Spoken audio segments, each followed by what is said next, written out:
Hello, welcome to my channel, A Book Forest. Today I'm going to be doing my July and August wrap-up. So I didn't read a lot during those months. Usually when you have holidays with children, you don't really know how it's going to go. Sometimes you get a lot of times to read and sometimes not so much. But it's fine. I had a good couple of reading months. And I feel like I've gotten back in my stride with my reading habits. So that's great. So I'm gonna go, as usual, from the least favorite book to the most favorite book. So the first book that I'm gonna mention is an ARC that I read, an advanced reader copy from NetGalley, and it's Shroud by Adrian Tchaikovsky. Unfortunately, I did not really enjoy that. It's science fiction, and I gave it 2 stars. It's very rare that I give a book less than 3 stars, but it was a struggle. If it had not been an advanced reader copy, I don't think I would have finished it. I think my problem with this book, and maybe Adrian Tchaikovsky, it's my second book by him. I read Alien Clay as well, and I enjoyed it more, but there is a thing that he does. It's first person, and it always sounds like a scientific treatise. Someone is recording their findings or their experiences after the fact, like a bit less emotionally, and it sounds like a blog, even like kind of trite. I don't know, and I don't feel connected to the characters, so I didn't feel connected at all. So the events are like Earth is a thing of the past, or it's very polluted, and humans have already started colonizing the space, and they get to a planet, and it's a moon of that planet. They call it Shroud because it's dark. It's really, really dark, and it's huge as a moon, and it's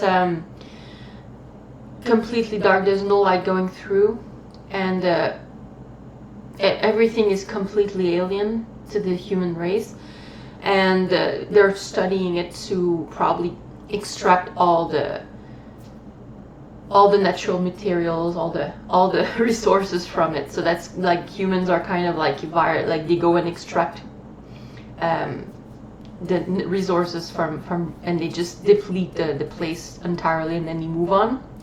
So usually like the humans are acting like the bad aliens in other books. So first of all, like that doesn't make you feel like they should win necessarily. I was like not rooting for the protagonist necessarily. And then there's a couple of scientists that there's an event that happens, and they end up on Shroud, and it's not good. Like the gravity is so much that they're stuck to their seats. Like they built a capsule that they can survive in, but it's barely living, and they have to get to point A to point B on Shroud, like to get hopefully rescued. And it's kind of a first contact as well, so they meet Shroud beings. It could have been really, really good, really fascinating and suspenseful, but it just wasn't to me. It always felt like thrice removed from the story. Like, for example, they would be stuck on their beds, and they would get pumped with meds to mitigate all their feelings and of anxiety and, panic or depression, things like that. But you never felt like they were actually feeling those feelings. So, for example, like one of them would go to sleep, like they shoot themselves with meds to go to sleep, and then they wake up and they'd be like, oh, okay, fine, let's go on with the day. I'm like, if I was in that situation and I woken up and be like confused, and like you realize oh God, you're in this situation, I don't know, it would have been more of feelings. So for that reason, just like all the way through I think 3/4 of the book were just very boring to me. Like it was all descriptions of the world, and always never discoveries on this, like right now. It's always like after the fact, oh yeah, we realized this. So I don't like that type of storytelling. It takes me out entirely. The last quarter was interesting. It has a bit more emotional gravitas, but not enough to save the rest of the book. So unfortunately, it was not for me. I will probably try one other Tchaikovsky, but I will try his fantasy maybe next. So if you know any, like if you have any suggestions of something that's less dry for me, like, and he's always like telling instead of showing. That's what I feel. Anyway, so if there's something that's a bit more involved, then I would like a suggestion. But yeah, I might try another book by him, but maybe a fantasy. See if I gel more with his fantasy work. Then the second one is a novella, like a short story, I would say. That's The Blood That Burns the Winter Snow by Ryan Cahill. It's a novella that's part of the Bound and the Broken series. I've read the first book of Blood and Fire, and I also read the first novella that he published, The Fall. I loved The Fall. It's great. Very original, very interesting world, very interesting events. Enough mystery that you want to go on with the story. So I would say if you're going to read this series, The Bound and the Broken, I would start with The Fall. That will give you maybe a hint of what's coming. The first book was kind of generic for me, like a solid 3-star, and the novella The Blood That Burns the Winter Snow is like a prequel to the first novel, and it talks about the parents of the main protagonist, and I enjoyed it. It's also a 3-star for me. It was good. It's just I feel sometimes like he's describing battle scenes, for example, and it feels like he's taken something he's seen in a manga or a movie and he's just describing this, because it feels like I've seen that before. So it's not entirely original to me, not like The Fall was. I'm hoping the second book in the series, that's the next thing I'm gonna read, gives a bit more of originality and less of the already, I think it was lacking a little bit. But the characters are nice, and it has a lot of emphasis on family, and like the father can be very strong and probably have a dark, mysterious past, but he can love his children and hug them, so that's nice. But yeah, we'll see if I'll read the second book in the series, and then I'll see if I want to continue or not. Probably not this year, but we'll see.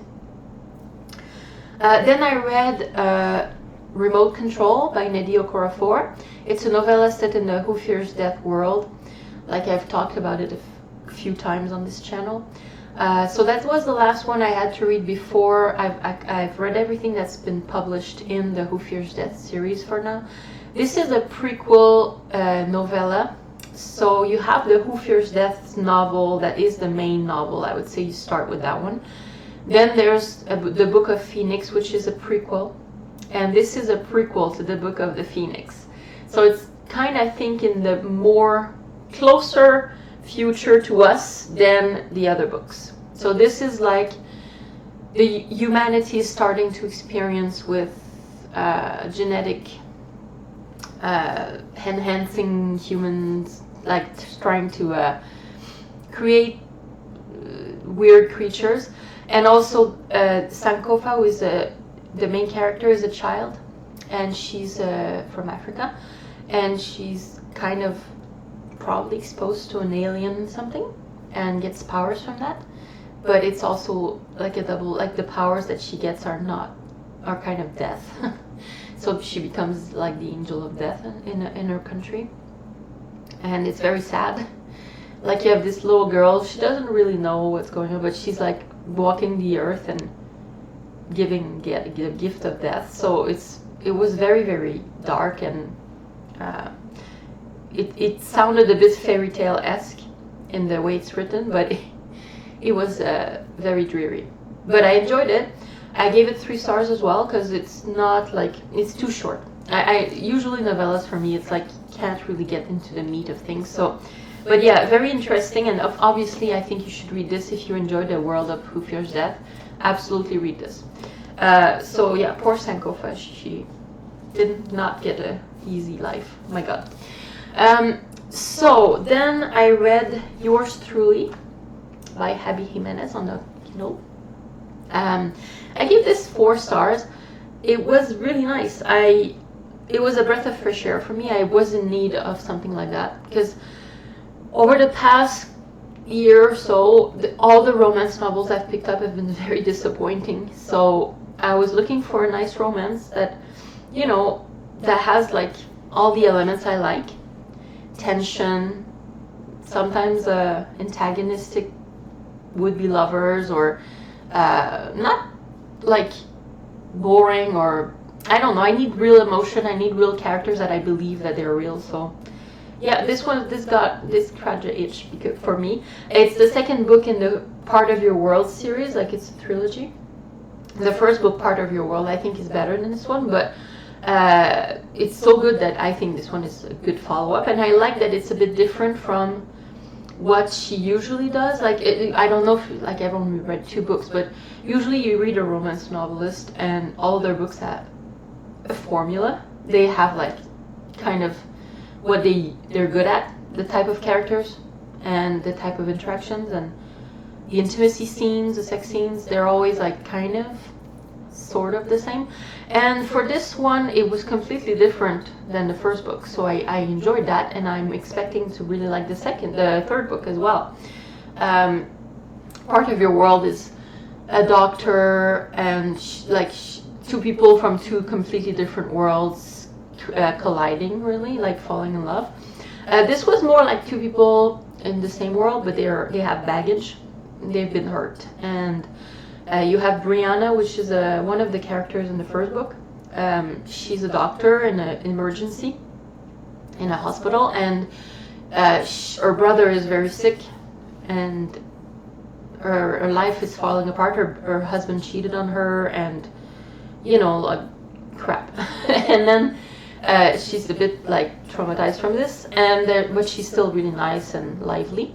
And you have Jacob, who just transferred to her hospital, and they don't get off on the best of starts. Like it kind of like he's not from first, like he doesn't make the best first impression, which I always like this kind of thing. Like not enemies to lovers, but you know, this mild dislike to lovers. I don't know. I like that. And Jacob he suffers from anxiety, very crippling anxiety. So he's all right when he's in a second. He's a surgeon or he's a doctor, so he obviously can handle pressure. But anything that's more like interactions, and then he has to think for half a day or an entire day to like just if he's going to a new place, he has to like check online where it is and where he's going to park his car and what he's going to order at the restaurant and things like it's really crippling. So, and they find each other, like they're like she's a free spirit mostly, and he's like very anxious but very lovely, a good man, and she kind of needs a good man because her ex-husband was dirt. So yeah, I enjoyed this. There's not very much sex scenes in this, like compared to the first book. But yeah, it's not necessary. It was more like 2 people, like 2 porcupines, finding ways to actually interact. Yeah, so, and it has the fake dating trope that's kind of fun as well, but yeah, if you enjoy that. Then I read Isabelle by Guy Gavriel Kay. I gave this 4 stars as well. I think it's one of the least liked books from the author. It's kind of a sequel to the Fia Navarre Tapestry. Like, I read the Fia Navarre Tapestry in 2024, and it was my favorite thing I've read that year. So this is kind of nice to get back to sort of this world. Like, you have a couple of characters that I found like that are back, and I enjoyed that. And this story is it's set in the south of France, in Provence, in very nice city in Provence. I think Guy Gavriel Kay, it's kind of a love story to the south of France. He probably spent a lot of time there because he knows every nook and cranny. So it's probably Aix-en-Provence is the place where it's kind of set, and you have the cathedral, and you have like all the little villas, and the city itself. It's really nice. Like if you like this part of it, like it felt very vivid. I've been there and I felt like I was back. And then it's like a teenage guy, and his father is working there. He's a photographer, because there's always some artistic bend who's not like, there's always an exploration of some kind of art in Guy Gavriel's book. So this one is art, photography, but there's something, a character that comes in the life of this young man, this young teenager, and it's weird, and it seems like he's from another time and another place, and there's like a violence ensues, and Isabelle is like a mysterious character that everything is revolving around. Yeah, so the story is really good. The characters are nice. I really enjoyed this. I think it doesn't deserve necessarily the reputation of being the worst book he's ever written. I think it's just that it's a bit different than what he would write later, like his pseudo-historical novels. This is set in the real world with fantasy elements, and I think I preferred that from him. Like it's definitely a setting that I really enjoyed more. Yeah, so I think you should read. If you've read the Fille Navarre Tapestry, you should read it. I don't think you should read this first. I think you should read the trilogy first. But if you enjoy the Tapestry, read this. Okay, so then I read Spirits of Vengeance by Rob J. Hayes. It's the third book and the final book in the trilogy of the Mortal Techniques. It starts with Never Die, and then Pawn's Gambit, and then the Spirits of Vengeance. It's much bigger than the other two. I really enjoyed it, so it's a 4 stars. Not as much as second book, but way as much as the first book. Like the 3 books are amazing. If you've read Never Die and you enjoyed it, absolutely read the second book and the third. They're absolutely worth it, even better, I think. It's set in a fantasy world, but it's reminiscent of Asia, with you know, the legends of Asia, like samurai. And if you've enjoyed like all the movies, like Crouching Tiger, Hidden Dragon, or things like that, or Hero, and all the Chinese movies, it's really nice, like very similar. Also, like probably inspired by manga. It's also similar, like to the actual medieval tales, or even or older than that, from China and Japan. So I think the author is like a lover of Asia, basically, and he just incorporated everything in there, but in a very original way. It feels totally new and fresh. There's like like heroes, like they have powers, they have abilities, and there's like good guys, bad guys, and there's quests. In this book, it's like a young, it's an old man. You don't know how old he is, but he's kind of battling demons, and it's his job. He has a mysterious past, and he seems to be a bit damaged or looking for something. And he's accompanied by a very funny guy that I enjoyed as well, who is kind of his sidekick. So I like that dynamic, like the warrior and the sidekick.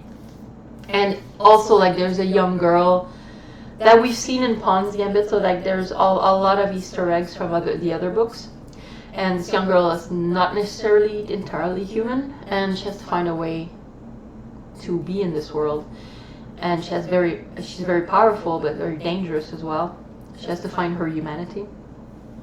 And they're fighting, like they don't know exactly what's going on, but there seems to be creatures, horrifying creatures, like they're demons really. And like people die. When they die, the manner of their death makes them into a monster, sort of. And then this monster is like set on the world, and they do mischief and horrible things. So they're following these people, these monsters around, and want to know what's going on, what is their plan, what are they looking for, and it's not good. Yeah, so I was entertained the whole way. And for sure, like, absolutely, like if you like anything I've mentioned, read those books. They're great and easy to read. Yeah, so my final book, my favorite book I've read, in those 2 months is The Swift and the Harrier by Wynne Walters. So I did a separate review, I'll link that down below. This is a historical novel, and it's set in the English Civil War, and it's a young woman who is a doctor, and she's decided that she's not gonna take any part, like she's gonna be neutral and treat everyone that needs treatment. And there's a mysterious man that she encounters who's kind of probably the opposite. He's kind of torn between the two causes, I think. And he's made his choice, but he's still like, seems a bit very mysterious, but very attractive. So it's but you see more of the war, and you see what the interactions of the people living through those conflicts and the consequences, physical, emotional, geographical, like what happens to your city when it's under siege, and the resilience of people, or the nastiness of others. So I really enjoyed it. Like it has the balance of historical and fiction that I enjoy.